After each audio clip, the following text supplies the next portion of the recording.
شام کے صدر بشار الاسد تقریباً 2 دہائیوں بعد چین کے دورے پر روانہ ہو گئے، جہاں وہ ایک دیرینہ اتحادی سے اپنے تباہ حال ملک کی تعمیر نو میں مدد کے لیے مالی معاونت طلب کریں گے۔ غیر ملکی خبر رساں ایجنسی AFP کے مطابق چین مشرق وسطی سے باہر ان چند ممالک میں سے ہے جن کا بشار الاسد نے 2011 میں خانہ جنگی کے آغاز کے بعد دورہ کیا ہے، جہاں اب تک 5 لاکھ سے زیادہ افراد ہلاک ہو چکے ہیں اور جس کے نتیجے میں لاکھوں افراد بے گھر اور شام کے انفراسٹرکچر اور صنعت کو نقصان پہنچا۔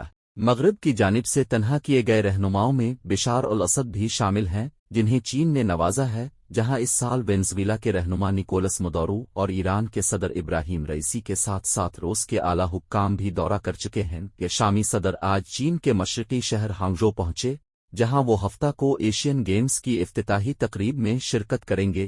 چین کے سرکاری نشریاتی ادارے CCTV کی فوٹیج سے ظاہر ہوتا ہے کہ شامی صدر کے ایئر چائنا کے طیارے کا شاندار موسیقی اور رنگین ملبوسات پہنے فنکاروں کی قطاروں سے استقبال کیا گیا، جہاں چین اور شام کے پرچم لہرائے گئے۔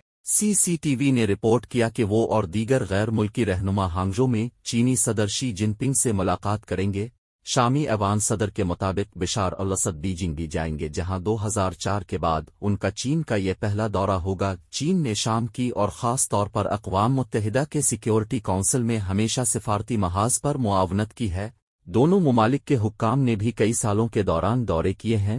بڑھتی ہوئی موجودگی، خیال رہے کہ شامی صدر کا دورہ ایسے وقت میں ہوا ہے جب چین مشرق وسطی میں اپنی مصروفیت بڑھا رہا۔ رواں برس بیجنگ نے دیرینہ علاقائی حریف سعودی عرب اور ایران کے تعلقات بحال کرنے کے لیے کلیدی کردار ادا کیا، جس کے بعد دونوں ممالک اپنے اپنے سفارت خانے دوبارہ کھولنے پر راضی ہو گئے۔ اس کے بعد مئی میں سعودی عرب میں ہونے والے سربراہی اجلاس میں شام کی واپسی ہوئی، جس سے 1 دہائی سے زیادہ کی علاقائی تنہائی کا خاتمہ ہوا۔